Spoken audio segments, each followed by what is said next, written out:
Hello everybody, welcome back to WineupTV. It's been a while. We have a new location. For those of you who live in Portland, you got to check it out. It's on North Williams, real trendy street. I'm your host Wayne, and I'm here with Emily Falconer from Marqus. And in a minute, she's going to tell you about all the wine. She came all the way up here from Chile, so she has lots to say. See you in a second.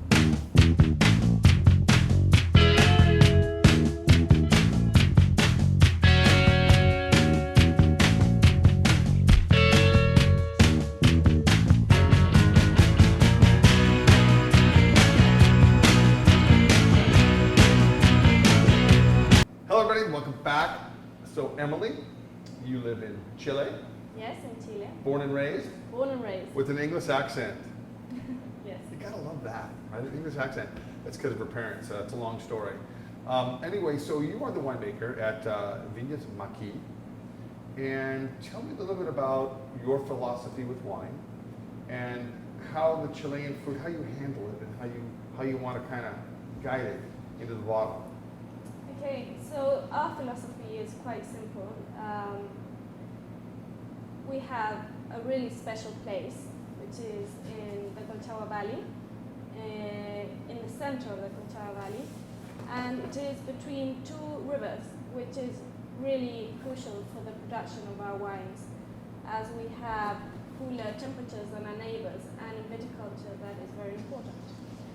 So our philosophy is to respect the fruit that we can produce and to be able to reflect the place and not, as a winemaker, interfere with what the place is producing. Sure. It's all terroir driven. Yeah. You know, it is. And in other words, yes. so the Hurtado family we plant 140 hectares, which is what, 300 acres of grapes? Yeah. Roughly? Yeah. And you grow everything from... we have red varieties, and we have Cabernet Franc, Cabernet Sauvignon, Malbec, Carmener, and Syrah, Petit Verdot. Okay. Okay. So a lot of the Bordeaux varietals. Yeah. And challenges in the vineyard. What are your biggest challenges on a year-to-year basis? Our biggest challenges have been since Maggie started and the family started replanting, is where to place the different varieties according to the soils we have. We have important contents of clay, which are important for different varietals, so that has been one challenge. And then how we have learned how to manage these different varieties has been a challenge during time. And we have learned a lot about Cabernet Franc and specialize also because of this in Carmener, because they're quite similar in how to produce. Okay. Now, when I think about Chilean wines, I think Carmener. Yeah.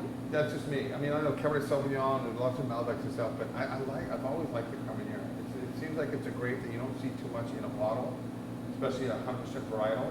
So the first one I'll have is a 2009 Carmener. 2009, very warm vintage in Chile. Very warm. It was warm here in the Willamette Valley as well. We had our challenges, basically the higher alcoholic content of the wines, higher brix, less acidity. So tell me about this wine. So it's really important what you're talking about, especially in a year like this. We work a lot with the picking date because we want our wine to be fresh. We want to have natural acidity, low alcohol. So we have to put ourselves in the situation of each vintage. 2009, the picking started really early. In Carmener, we started in February, late February, 28th. But that's quite uncommon in the Carmener production. Okay, so even if it was a hot vintage, this Carmener still has the spiciness of a fresh Carmener. It has a good acidity. It's great chalkiness too. And it's got a good mouthfeel. Very good and very seductive. Carmener it has a great characteristic that is very seductive, very soft and sweet tannin. And I think this 2009, actually when I'm at home, this is the wine that I'm drinking now because I think it's at an ideal point of its life. It's delicious. The labels are really cool too on all these wines. You know what? They will sell, don't they? A lot of white space. All right, this is about $18 on the shelf here in the States, roughly. Yeah. Right around there. Very good. And you know what? That's a really solid price, and it's a really fantastic wine. All right, let's go to the 2008, the Lien. So the Lien is more of a traditional Bordeaux blend, except a little bit of Syrah in there, correct? Yeah. So what's in this baby? It has Cabernet Franc, Carmener, Syrah, Malbec, and Petit Verdot. Yeah. 5 varieties. This was actually the wine with which we started in Marqus. It was for a while the only wine. So we all have a lot of respect for this wine, and it's from where we can take more conclusions, because we started in 2003, and every year we can see how we've been evolving with time and the winemaking process and viticulture and everything. You know, I think the older I'm getting, and I like blends. I mean, I like the single varietals, but I really like the fact that you can take so many different varietals and blend them and have a wine that has such nice aromas.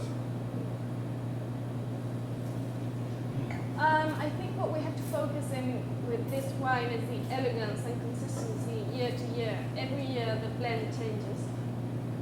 Every year the amount of oak we use changes depending on the year. So we always work and it has to be a consistent wine within its concept and be elegant and fine and use these different varietals to be able to achieve this.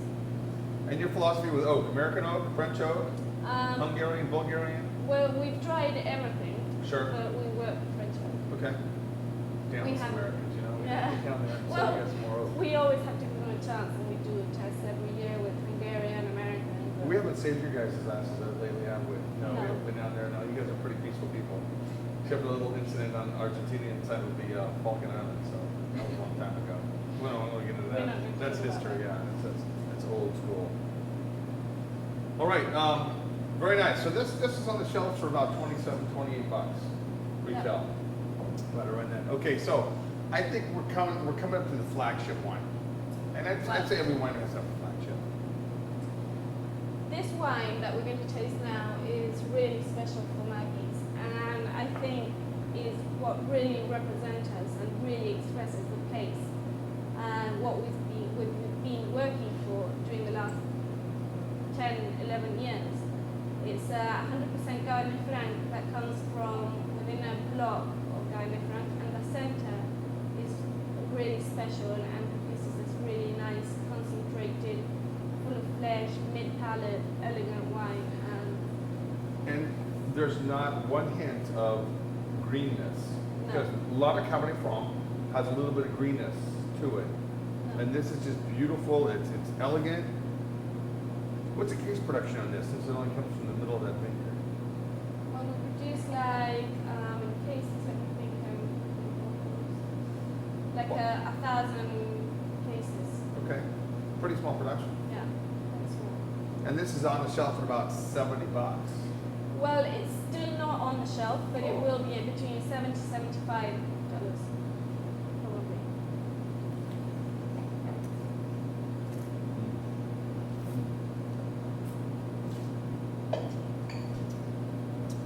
That's nice, it's got chocolatey notes to it, big berry, good acidity, fine tannins. This wine should probably be selling for at least another 10 or 15 years. Definitely. This 2010 we're really proud of is, last year it was named Best Cabernet Franc in Chile. But definitely, technically now I think it's perfect, but to drink, I think we'll be able to appreciate it in a few more years. And also, tasting it like this is not even comparable to what you're going to experience when you try it with food. Sure. You should send up some steaks.